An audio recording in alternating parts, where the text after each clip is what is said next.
Hello guys, welcome to techy Yasar YouTube channel. और guys finally Samsung ने आज अपना नया M सीरीज का स्मार्टफोन बजट सेगमेंट का जो है लॉन्च कर दिया है। इसका नाम है यहाँ पर सैमसंग गैलेक्सी M02s। आपने यूट्यूब पे बहुत सारी वीडियोस देखे रहेंगे। 10,000 रुपए में अच्छा फोन है, गिव अवेज भी यहाँ पर बहुत सारे चल रहे हैं। तो क्या 9-10 हजार रुपए की रेंज में ये वर्थ है? क्या आज की डेट में आपको लेना चाहिए, नहीं लेना चाहिए? क्या क्या चीजें आपको अच्छी मिल रही है, क्या क्या चीजें बुरी मिल रही है, सारी चीजें बताने वाला हूं बिल्कुल दिल से, ऑनेस्टी के साथ में। तो कर देना वीडियो को लाइक। वीडियो का लाइक का टारगेट रखते हैं हम 3000 लाइक्स का।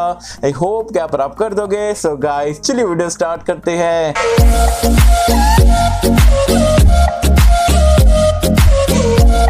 तो फ्रेंड्स वीडियो स्टार्ट कर लेते हैं। और वीडियो स्टार्ट करने से पहले बता दो यार, आज की हमारी ये दूसरी वीडियो है। सुबह में हमने जो है Realme V15 के ऊपर वीडियो डाले थे। मतलब जबरदस्त प्राइस पॉइंट पे कमाल के स्पेक्स वहां पर आपको देखने को मिल रहे हैं। इंडिया में कब आएगा वो भी सारी चीजें बताया हो। तो अगर आपने वीडियो नहीं देखे हो, इंटरेस्टेड हो, तो वीडियो का लिंक मैंने नीचे डिस्क्रिप्शन में पिन कमेंट में दे दिया हो। ये वीडियो देखने के बाद आप वीडियो को जरूर से चेकआउट कर सकते हैं। अब बात कर लेते हैं यहाँ पर सैमसंग के बजट फोन के बारे में, जो कि 10,000 रुपए की रेंज में बहुत रिकमेंड करे जा रहा है, सैमसंग गैलेक्सी M02s। चलिए सबसे पहले तो मैं आपको इसके स्पेक्स बता देता हूं कमाल के, फिर प्राइस पॉइंट बात करेंगे, फिर मेरे ऑनेस्ट ओपिनियन बताऊंगा कि लेना चाहिए नहीं लेना चाहिए।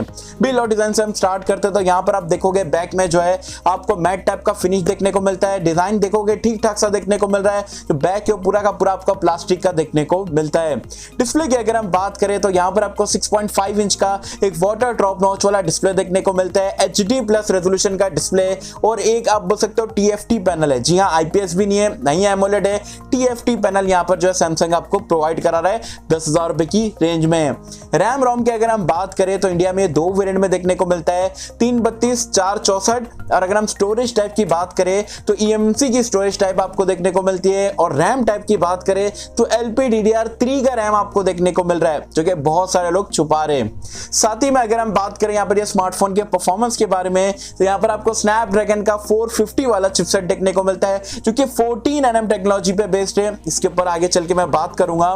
कैमरास की अगर हम बात करें तो यहाँ पर आपको बैक में ट्रिपल लेयर कैमरे का सेटअप मिलता है, 13+2+2 मेगापिक्सल का। सेल्फी के लिए यहाँ पर आपको 5 मेगापिक्सल का सेल्फी कैमरा मिलता है।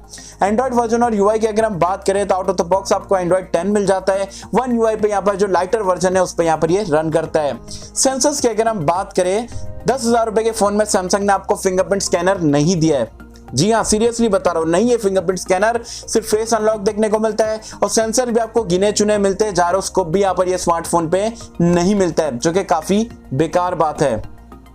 बैटरी लाइफ की अगर हम बात करें, 5000 mAh की डिसेंट कैपेसिटी की बैटरी मिलती है। Type-C पोर्ट दिए, काफी बढ़िया बात है। लेकिन एक चीज मुझे काफी शॉकिंग लगी यार, अगर आप कोई भी ब्रांड का 7-8 हजार का भी फोन लेते हो ना, एटलीस्ट बॉक्स में जो आपको 10 वॉट का चार्जर नॉर्मल चार्जिंग वाला मिल जाता है। लेकिन सैमसंग ने आपको बॉक्स में कितने वॉट का चार्जर दिया है पता है? 7.5 वॉट का। और 5000 mAh की बैटरी चार्ज करना है, कितने घंटों लग जाएंगे? मतलब फोन को चिपका के रख दो दीवार पे और उसका चार्ज होने का वेट करते रहो, ऐसा कुछ सिनेरियो बन के आएगी। हाँ, 15 वॉट का फास्ट चार्जिंग सपोर्ट जरूर करता है, लेकिन वो आपको अलग से लेना पड़ेगा। बॉक्स में जो है 7.5 वॉट का चार्जर मिलता है 5000 mAh बैटरी को चार्ज करने के लिए। टोटली क्या बोलूं, जाने दो। अब बात करते हैं यहाँ पर ये स्मार्टफोन के प्राइस पॉइंट के बारे में। तो प्राइस पॉइंट 332 वाला वेरिएंट जो है आपको 9,000 रुपए का देखने को मिलेगा। 464 वाला वेरिएंट जो आपको 10,000 रुपए का देखने को मिलेगा। अब क्या ये फोन लेना चाहिए नहीं लेना चाहिए? ये एवरेज फोन है, मैं बोलूंगा एकदम से बेकार स्मार्टफोन है। सीरियसली मैं घुमा फिरा के बात नहीं करूंगा, सीधा सीधा पॉइंट टू पॉइंट बात करेंगे। बेकार स्मार्टफोन है। आपको अपने 10,000 ये स्मार्टफोन पे पैसे बर्बाद नहीं करना है, सिर्फ सैमसंग को देखना, सैमसंग की ब्रांड वैल्यू। भाई फोन ही अगर दमदार नहीं रहेगा तो सैमसंग का करोगे क्या? ब्रांडिंग क्या करोगे लेके? मतलब नहीं है। बिल्कुल भी 10,000 वेस्ट मत करना। सबसे पहली बात, display TFT display HD+ resolution के साथ में 2021 में 10,000 रुपए में बिल्कुल भी वर्थ नहीं है। LPDDR3 का रैम आज की डेट में कौन देता है भाई? बजट में भी जो है LPDDR4X का रैम टाइम हमें देखने को मिल रहा है। एज वेल एज परफॉर्मेंस की बात करें, 450 स्नैपड्रैगन का 3.5 साल पहले यहाँ पर ये चिपसेट को लॉन्च करा गया था। Redmi 5 वगैरह में हमें ये चिपसेट देखने को मिल रहा था। तो सोच सकते हो आप 3.5 साल, मतलब 2017 जून जुलाई के आसपास लॉन्च हुआ था, और सैमसंग हमें 2021 में प्रोवाइड करा रहा है। यार मतलब क्या हिसाब से सैमसंग ने ये चिपसेट दिया? रेट जब कितना था, 4 साल 3.5 साल बाद अब कितना चिपसेट का रेट होगा पता नहीं। परफॉर्मेंस बिल्कुल एवरेज से आपको देखने को मिलेगी। इतना पुराना चिपसेट, वो भी 14nm के साथ में, आज की डेट में आप क्यों परचेज करोगे? बिल्कुल भी समझ के बाहर है। कैमरास देखोगे अल्ट्रा वाइड एंगल लेंस कुछ भी नहीं है, बस 2 मेगापिक्सल ट्रिपल के लिए यहाँ पर कर दिए। सेल्फी सिर्फ 5 मेगापिक्सल, जायरो सेंसर नहीं है, एज वेल एज आपका फिंगरप्रिंट स्कैनर 10,000 रुपए के फोन में नहीं है। 7.5 वॉट का आपको चार्जर बॉक्स में दिया जा रहा है, बिल्कुल भी वर्थ नहीं है।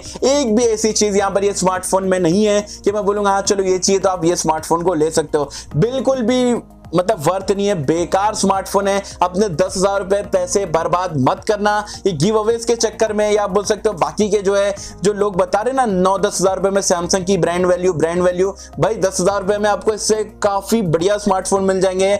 Redmi 9 पावर आपको देखने को मिलेगा, माइक्रोमैक्स का इन नोट 1 11,000 रुपए का वो मिल जाएगा, Redmi 9 प्राइम है, पोको M2 है, Realme Narzo 20 वगैरह देखने को मिलेंगे। इससे फार बेटर ऑप्शन है। स्मार्टफोन इस्तेमाल करोगे मजा आएगा, तभी तो पैसा आप बोल सकते हो ना कि वर्थ रहेगा। अगर आप सैमसंग की सिर्फ ब्रांडिंग देख के घटिया सी फोन परचेस कर लोगे तो आपके पैसे का वर्थ क्या है, बिल्कुल भी रिकमेंडेड नहीं है। और यूट्यूबर्स भी यार मतलब गिव अवेज के चक्कर में कोई कुछ नहीं बोल रहा है कि फोन बेकार है, क्या स्पेसिफिकेशन दिए, बस गिव अवे करने से मतलब है और आपको भी जब पार्टिसिपेट करने से मतलब है, और यहाँ पर कुछ भी नहीं चलता है। बस ये मेरे ऑनेस्ट ओपिनियन थे, मुझे आप लोगों के साथ में शेयर करना था। ये स्मार्टफोन आज की डेट में मैं बिल्कुल भी रिकमेंड नहीं करता, चाहे आप कैसे भी टाइप के यूजर हो, बेकार स्मार्टफोन है। 3.5 साल पुरानी चिपसेट, ये मेरे ऑनेस्ट ओपिनियन थे। वैसे आप मुझे कमेंट सेक्शन में बताना 10,000 रुपए की रेंज में क्या आप यहाँ पर ये स्मार्टफोन को लेना पसंद करोगे, और एक फीचर भी मुझे ये स्मार्टफोन का अच्छा बता दो कि जिसकी वजह से आप बोल सकते हो कि हाँ ये स्मार्टफोन बेटर है, बताना नीचे कमेंट्स में। सो होप कि सबको वीडियो पसंद आई होगी, और अगर आपको वीडियो पसंद आए तो लाइक करें, शेयर करें, चैनल को सब्सक्राइब कर देना। मिलता है आपसे अगली किसी वीडियो में, जब तक के लिए थैंक यू।